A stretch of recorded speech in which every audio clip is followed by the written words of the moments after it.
My name is Chris Ormrod and I'm the Managing Director. Actually, I prefer to call myself the Chief Flavourista for a business called Flavour, which is a company based in Wincanton in Somerset. It employs about 150 people. And we make ingredients. We make ingredients for food businesses around the UK, and increasingly we're starting to see business going into Europe. So put that in context, we make sauces, flavoured butters, flavoured oils, marinades. And in every average week, we'd make something like 3 million portions of ingredients for customers to sell to their customers. Their customers typically are UK main meal manufacturers, so you will see our products, you won't know it's us, but you'll see our products on the shelves of Tesco, Sainsbury's, etc. I guess importantly, I turned 40 and I don't know why, I just had a real desire to run my own business on the basis if I could do all this for other people and earn them some money, could I do it for myself? So I sold my house up in Suffolk and moved down to the West Country and bought a little known business that was then called Maynard's, changed its name to Ministry of Cake and spent 12, 13 very happy years there, bought and sold it twice. And then 2 years ago ended up at what we now call Flavour, at the time was called Marcus Products.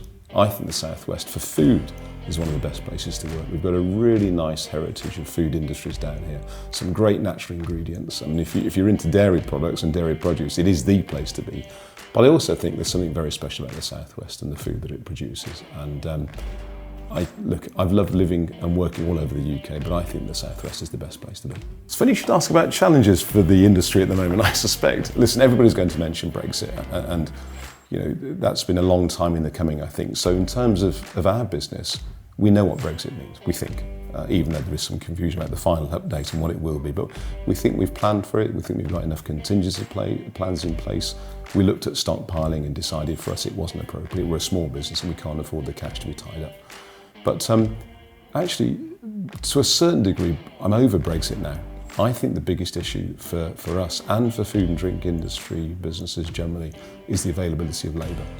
And that's whether it's temporary labour as we run into Christmas, one of our busiest times here, or whether it's just general labour to be able to run the business with. If I had advice for people in food and drink, really, I would absolutely work on stuff that you enjoy. Stuff that you really believe in and that you really like. It goes without saying. I couldn't do what I do here without loving the food that we produce, and I probably love it a little bit too much, to be honest with you.